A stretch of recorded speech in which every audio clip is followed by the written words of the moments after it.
telling us how the royal family would visit these places, and it was one of the most thought project by the president. Then you ask yourself, double standard. Yeah, This is someone who can never be trusted.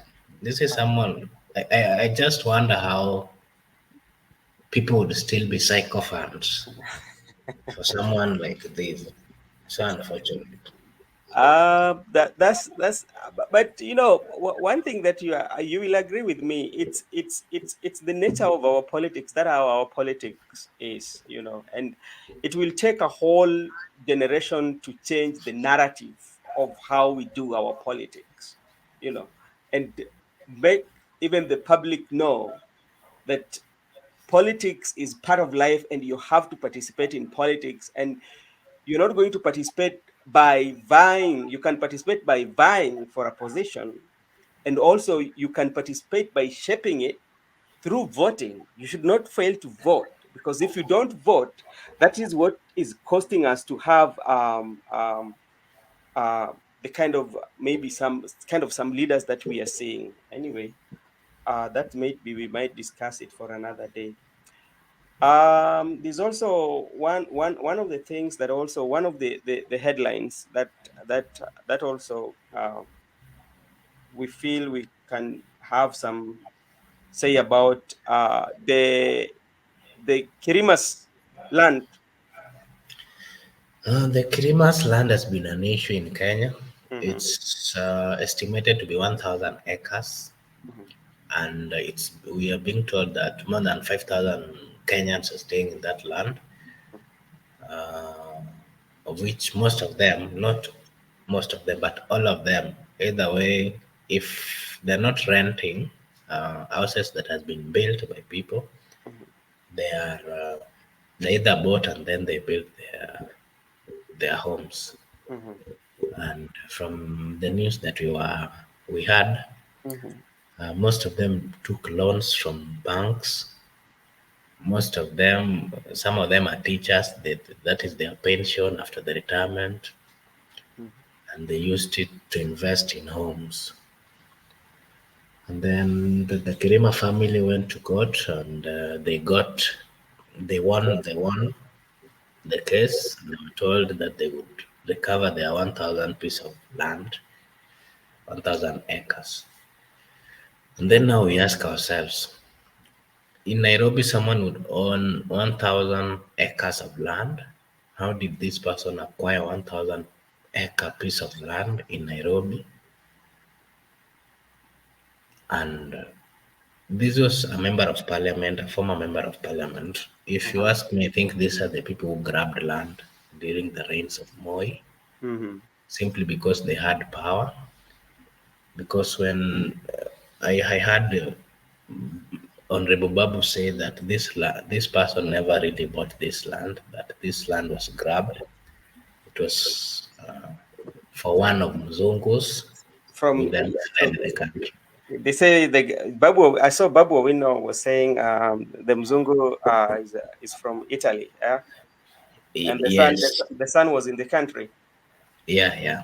Mm-hmm. So we ask ourselves, as a country, are we really going to still entertain people grabbing land and then they sell to people? Or it's so unfortunate.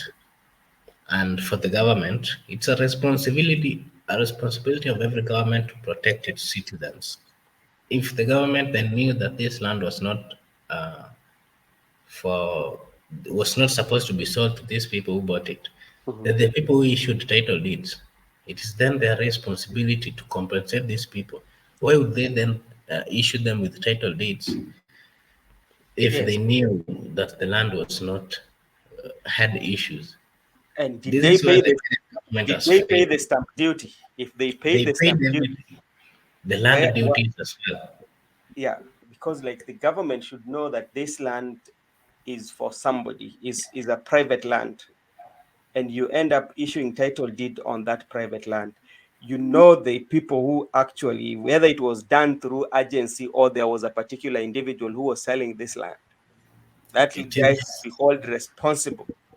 Yes, again, there's this Mavoko land where they demolished almost 5,000 houses.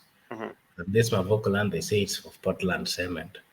And remember, this land was given to Portland cement by the Republic of Kenya, meaning it's a public land. A public land. It is so unfortunate that these people's houses were demolished. There were schools, there were churches in this specific place, Hmm. and the government is saying they are not going to be compensated and that it was their problem. Then you ask yourself, the people of Kenya, their rights should be taken care of. They're the priority. This land was a government land. What was the right thing for the government to do? It was a land of the republic that Yeah. was given to Portland Cement. Is it really right to demolish without even telling them that we are planning to demolish so that they will take the things out? And then And this is the same government that is telling us that they are encouraging the people of Kenya to build houses and to own houses within the capital cities or what. but This is to me, what I think, because the Kenyans who bought land in even in those places, they they some of them, I believe, they followed the due process until they got their titles. That is one.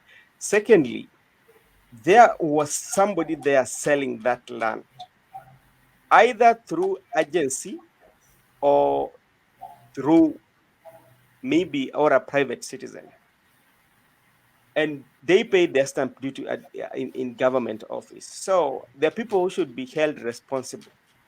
You know, And remember, for someone to build such houses, there should be an approval from the government agencies. even like the Either county the government county. too. Yes. I wouldn't take my money and then go buy a land that I know has an issue. An I issue. wouldn't really go and waste my money knowing very well that it will be destroyed after some time. Mhm. These people are really making Kenyans go suffer so Depression, a going to lot. Yeah. depression, and they, Kenyans will die. Yeah. Yeah, yeah. Yeah, that's not very good. The government But should again, kind of but say, again, hmm, remember this land issue. hmm, Ruto was saying the other day that he is trying to make it possible where if you are in a government land, hmm, you will either pay for that land according to the current rates, hmm, or you will negotiate, or they will demolish. And then we ask ourselves, this same Ruto, who is the president, he wanted to grab land around Langata Primary, where even small kids were even tear gassed. hmm. And this is the same person who has built a very big hotel in a government land. He's the president. Then we ask ourselves, so does it mean that what is good for the goose is good for the gander? If it's favoring you, it's okay. If Hmm. it's not favoring you, it's not good. Good, good. Is the president? He has all the powers. He should care about the normal wananchi. Hmm. He has money, he's a billionaire. Why can't you then help people who are trying to take loans from the, how are they going to survive? This is a government full of corrupt people, You and see, these people are not going to deliver. the society we have, especially that Kenyan society we have, like I don't know what is there in land whereby a vacant land cannot be seen hanging loose. If there's a, especially in prime areas, you will find somebody will have to go for it and even get the title in unprocedural ways, and provided that it is there, bribes the way all the way to get the title, and that is not a society that we think can be good. Um, uh, let's see what also made a headline that we can talk about is about the Meru governor. Um, she's called Mwangaza. Yes, Mongaza is being fought politically. Remember, he ran on an independent ticket, and Hmm. remember, she's also a woman, Hmm. and she managed to be the governor of Meru. Hmm. It's unfortunate that a group of men from Meru Hmm. a group of rejects, meaning these most of them are people who are rejected on the ballot. Mm-hmm. Since they have been sycophants for the president, Mm-hmm. they have some money and they're being funded by the government. They're not trying to destabilize the government of Meru, led by the governor. And they want this woman out so that they can start looting the resources of the people of Meru. Mm-hmm. That is the mere truth. And the people of Meru should stand up and defend this woman because they elected her. She's just in office for, she's been in office for just a year. And yeah. They should give her time to perform her works. Don't, it's not right for this woman to be um, made to look like some small kid. This woman is, her political style is so unique. And this is where these UDS sycophants are finding it tough. This woman works with either two or three vehicles. Mm-hmm. Sometimes he goes with one and he goes to the village. He interacts with the normal like, people. Mm-hmm. So the sycophants in UDA, they're saying or they're finding it tough because they say that they expect a governor to be working with either 20 vehicles. The governor shouldn't go to the rurals according to them. This is where the problem is coming. They're seeing the woman, the governor is trying to get hold of the ground, On the ground. and this is becoming a threat to them. If you look at some of the accusations they leveled against her was things like nepotism, misuse of county resources, naming public road after her husband, unethical act, contempt of court, and contempt of assembly. So they say maybe the contempt of assembly was maybe the MCAs have summoned her and she doesn't appear. You know one thing. Remember, she's a governor, and then there's the second, this the gentleman, that is the husband. Mhm, Why would we then justify this fact that when a governor has a wife, the mhm, wife becomes the first lady? They can work with the mhm, wife. mhm, If I'm the governor, I can work with my wife everywhere, introduce my wife to the people, uh, maybe give an office to my wife. She can even do some things on my behalf as the first lady. And if this gentleman tries to do the same, then these UDA sycophants start saying that this person is not supposed to have an office. Is not supposed to address the people. but like if you look at the governors, there's that the first lady, yeah. Yeah. But if you look, the majority of governors sometimes they assign duties to the first ladies. Actually, Yes. they Yes. withdraw salary, yeah. Yeah. Yeah. So why is it that if should we call it the first man, the first man, or how can we classify him? They call the first gentleman or something Yeah, like that. yeah. So he also should be given an office and perform Yeah. duties the same way the governors do to the first ladies. Yeah. I don't. There's nothing wrong with that.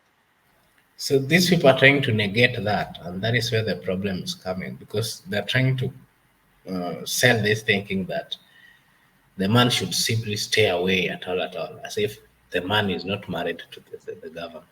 You see what sometimes make me wonder sometimes in how do even like how some of our leaders usually think. Take a typical example what happened in Eldoret in Wasingishu County, where the money, how the parents fought so hard to make sure that their children go for studies abroad, yeah. And this money was the way it said like Squandered and squandered by the leaders, that what was there, yeah. by the governor. Let's call a spade. By the governor, right? These cronies. Yeah, and his cronies. But just imagine how those parents work so hard, and governor was not impeached, and that story went like that, and it. it The governor is still a senator, sitting senator. it disappears. But when you come to Meru, yeah, where somebody is working and like is being Someone who impeached is not even a psychopath, someone who stood on an independent ticket. And and remember, she's a woman, and she she fought big gentlemen yeah, until she managed. yeah, This is someone who should be respected. yeah.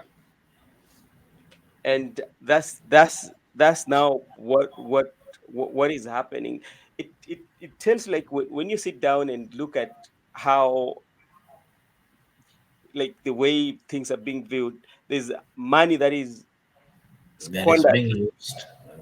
like And they're trying to make it appear like there are specific people who are meant to be leaders. There are specific leaders. people who are meant to be in certain positions.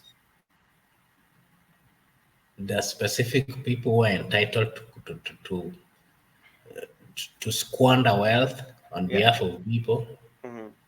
There are specific people who are entitled to hold some positions. And that is so wrong. This is where we that is why the people of Kenya are suffering, because there's a group of cartels who are trying to control the politics of the Republic of Kenya. Hmm. There are a group of cartels that when someone gets them out, they find their way back by all means.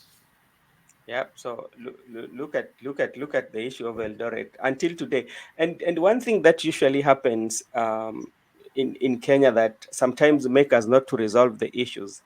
If there is an issue like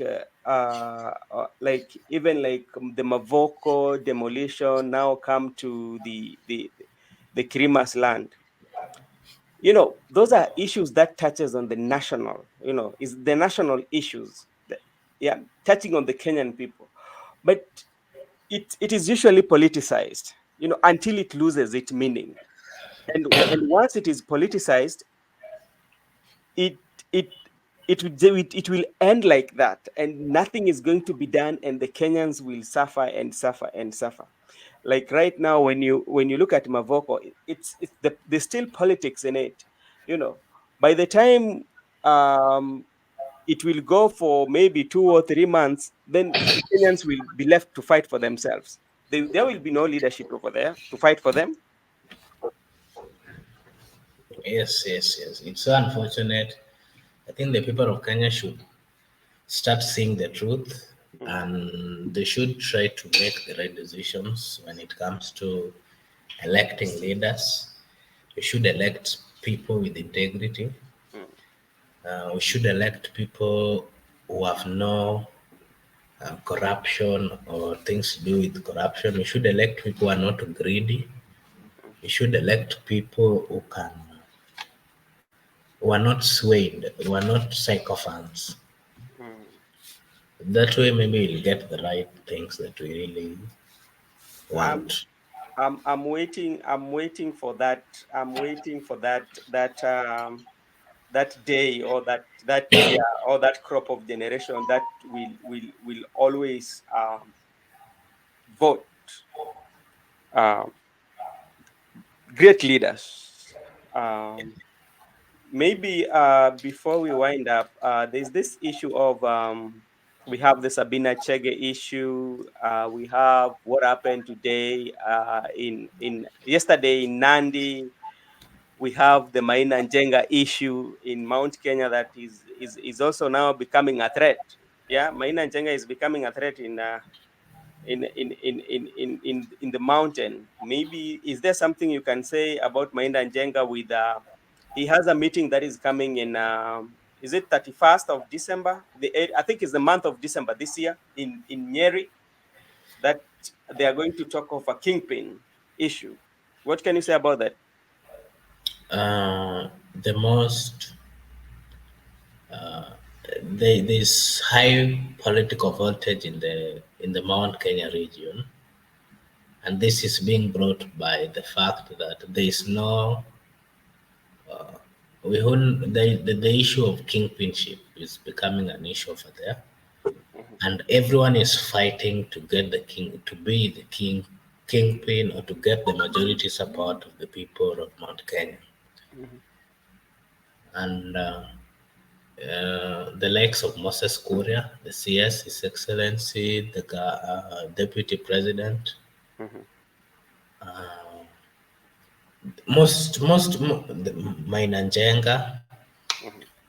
There's so many politicians in Mount Kenya who are really trying and struggling so that they be recognized as the kingpin of Mount Kenya. And this is bringing issues. Uh, and remember, Mount Kenya, for most years, they have been together. They've Mhm. spoken as a region. Of late, we are seeing division and division, and this is what is really causing the issue.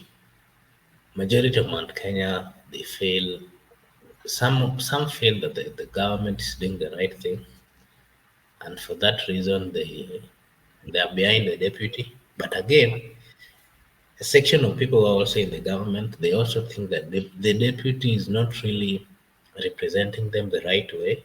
Mhm. For that reason, some believe in Moses Korea. Mhm. So within the government, there's a section that swears allegiance to the deputy, and there's a section that swears allegiance to the CS. And then there's also a group of people who are just independent. They don't subscribe to either. They're trying What to be independent.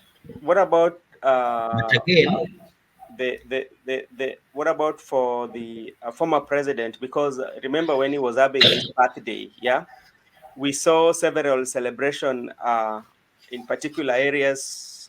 They are celebrating and the same time asking for forgiveness that they that did not is listen. that is why I'm saying within the government there's a section of two people, one led by the deputy president, one led by the CS.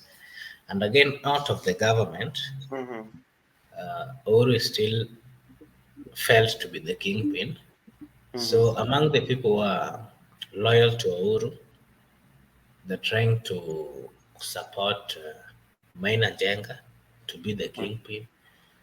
But again, there's a section where, uh, led by Martha Karua. Mhm.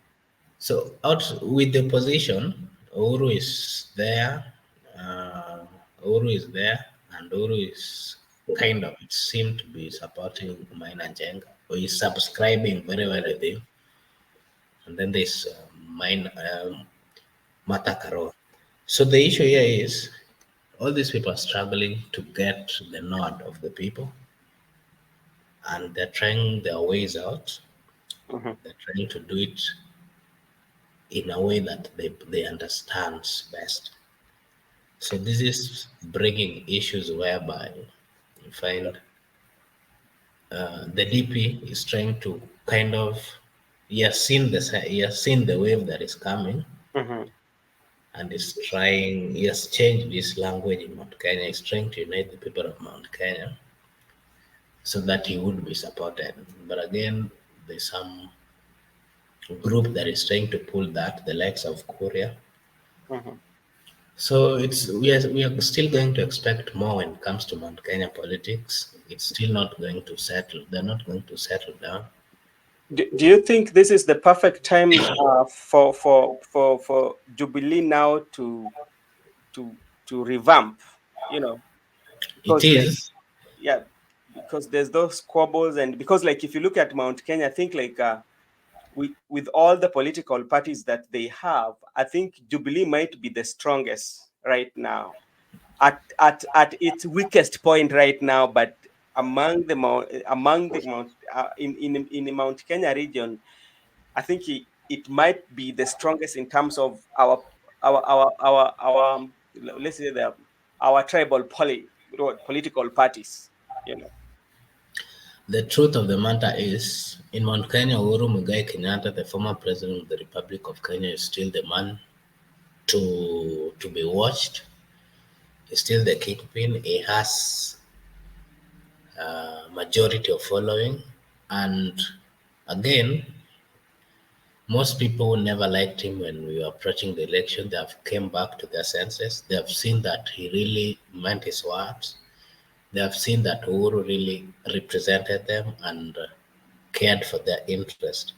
And for Mhm. that reason, if Uhuru may decide to come back into politics and to unite maybe his people. Mhm. For sure, Uhuru would still have a say in the Mount Kenya, and that was confirmed. That it has been confirmed by the events that really happened when he was having his birthday.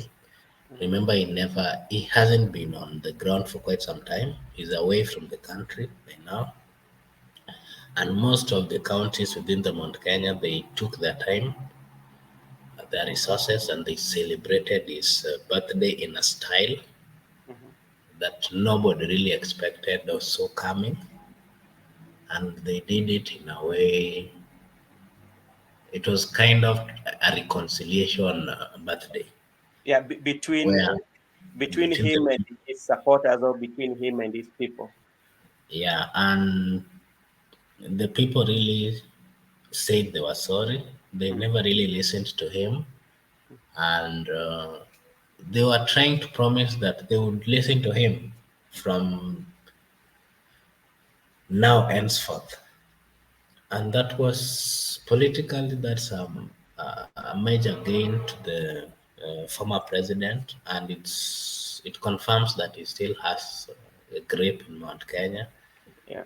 And if I was his advisor, I would tell him to come back and revamp Jubilee, Mhm. and I'm sure he'll still have the majority in that region. Yeah, because there's also this video that is now circulating. Is it from Kameme FM when they were having the roadshow?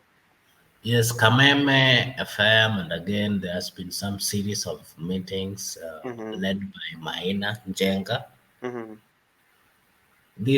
All this are confirming that the people are really not okay with this government. The people are feeling that they were lied to, they were played, they were conned, Mm-hmm. they were misguided, and they're also confirming that they have seen the sense and they're coming back to their senses and they're going to make the right choices.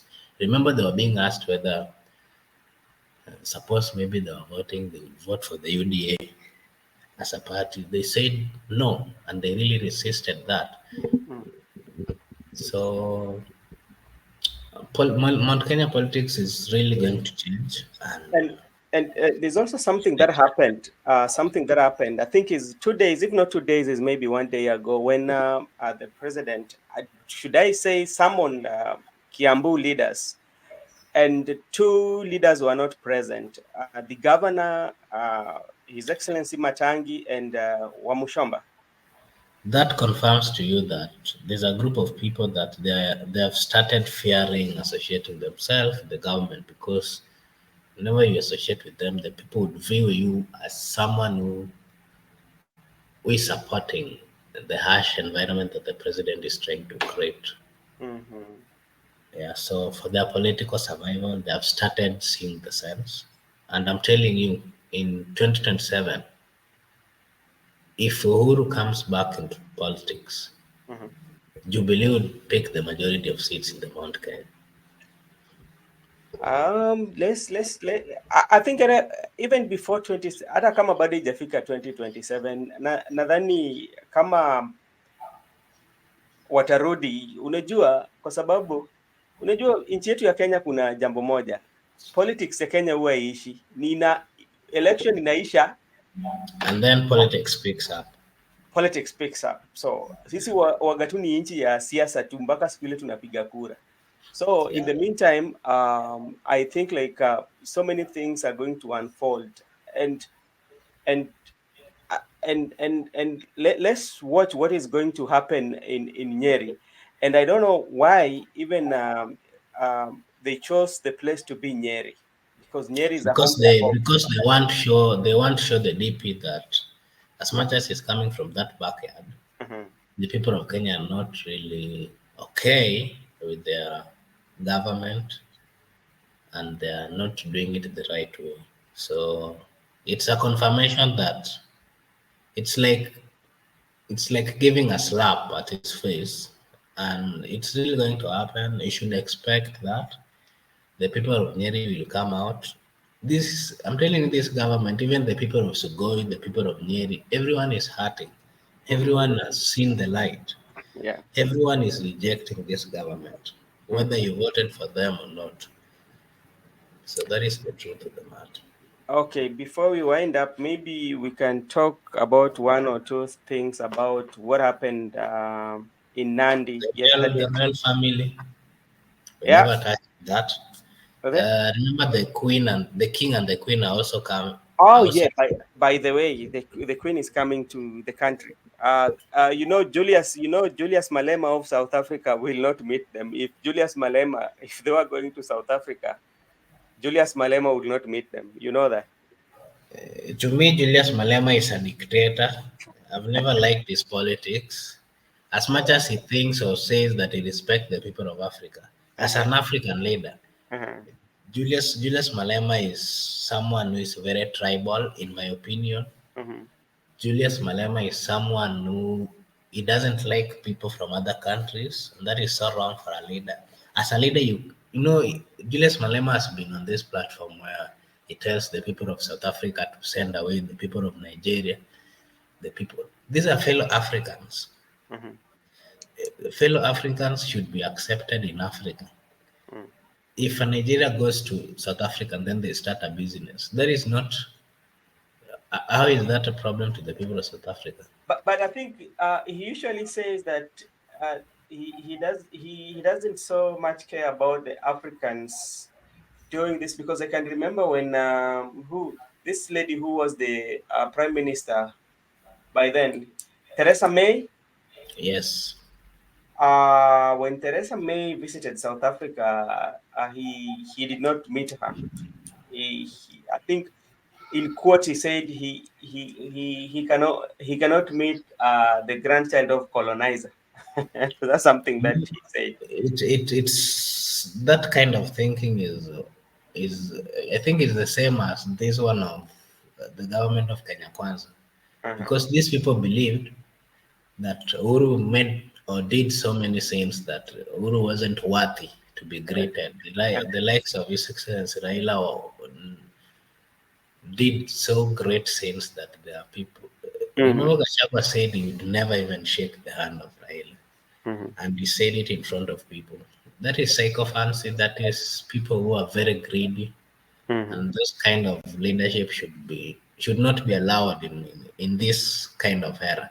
If Mm-hmm. we were colonized, of course Mm-hmm. we moved on. Those people did whatever they did. We will live to remember that, but we can't really hold that to an extent that we wouldn't accept development because someone did this or did this.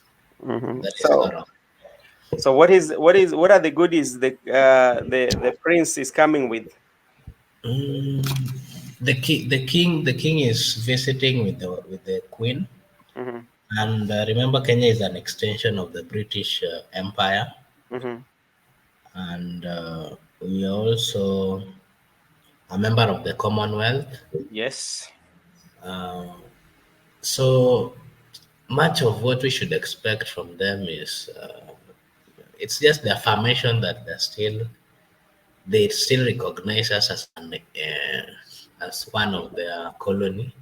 Yes.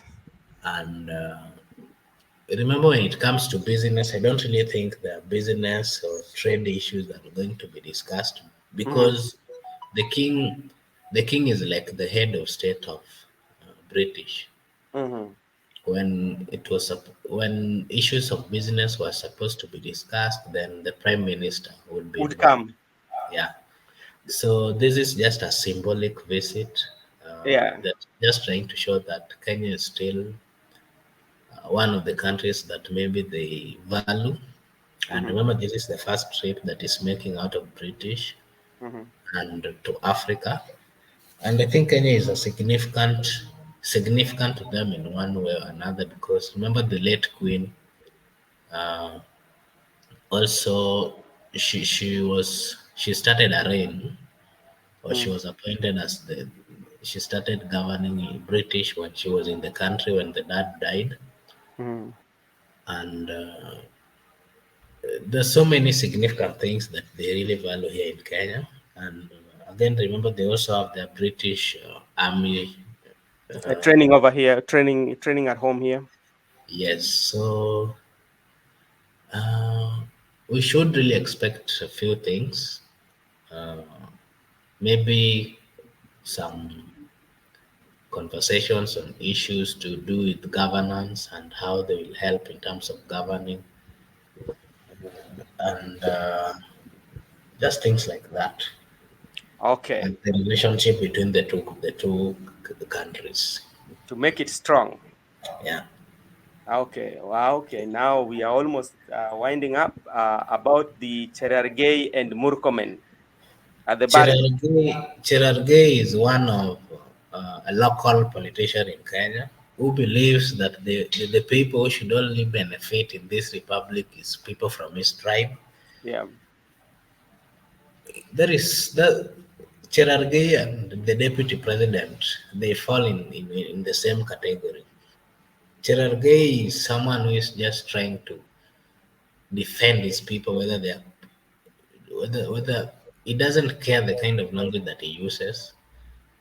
This Mm. is a national leader. For someone to be a senator, he's a national leader. Yes. You should always mind your language. Hmm. How would you tell a government that you're part of that the only people who should be given work are the people from my tribe, the Kalenjin? How do you Actually, want other people to relate to that? actually, That's say he was even saying like if to me, I think if at all that those the contractors who are working maybe currently on the roads of over there or are working there doing in the construction, Rift Valley, that they should be given to the people from the Rift Valley. they should leave and the job should be given from people for Rift Valley. So what I'm asking, if maybe I'm not saying that, what if they did not win those tenders based on the human resource capacity, or they did not have like the machines or the equipment that is required to do those roads? What do you want the government to do? That is where the problem is coming because the level of tribalism in Kenya is too high. Mm, It's unfortunate that the group of national leaders cannot still try to diversify. They cannot try to even preach against tribalism. They are in the government, is from the back end of the president, and these are the most trusted people by the government who are trying to propagate negativity in the Republic of Kenya. mm, If really we valued and we respected this constitution, these are people who should resign because it's not right for a leader to create enmity. yes. That is creating enmity, and the repercussions would be so harsh to the people of Kenya. We shouldn't entertain such kind of conversations. I liked how the Minister of Road, Murkomen, responded to him, Mm. and Murkomen is a good leader, I would say so. Most of But time he has yes, been most of time he has been against this kind of mentality that they are the yes, shareholders, let's say that they are yes. the only people who should benefit. Hmm. So I think as a leader, we should always mind our language. The languages that we should be using are unifying languages that should be bringing people together. Together, yes. Because whenever we use languages which are not right, they Mm. create enmity And within let the me, people, yes. and this widens the gap of mistrust and so forth. Okay, my co-host Kevin Obura, thank you so much for the recap for the week. We will be here next week again to discuss the news that are making headline during the week, and we are just giving summary of it all. And that's it. For those who are new in the channel, you can join us by subscription. You just only subscribe, or and you can invite a friend to be part of the family. What can you say, Mr. Bura? Your last comments? My last comment to the people of Kenya is Mm. I will always advise them to make the right choices when it comes to uh, electing the people who are representing them. Mm-hmm. We should always shine away from electing people who are corrupt, people who are too much tribal, people who are not really going to fight and stand for them. We should elect people with. We should elect visionary people, people who have shown that they can be leaders, and we should respect one another because that is Mm-hmm. the basis of everything. Okay. Thank you so much. And we will be here next week, Sunday morning, same day, same place, same time. Thank you so much, and may God bless you. Thank you so much.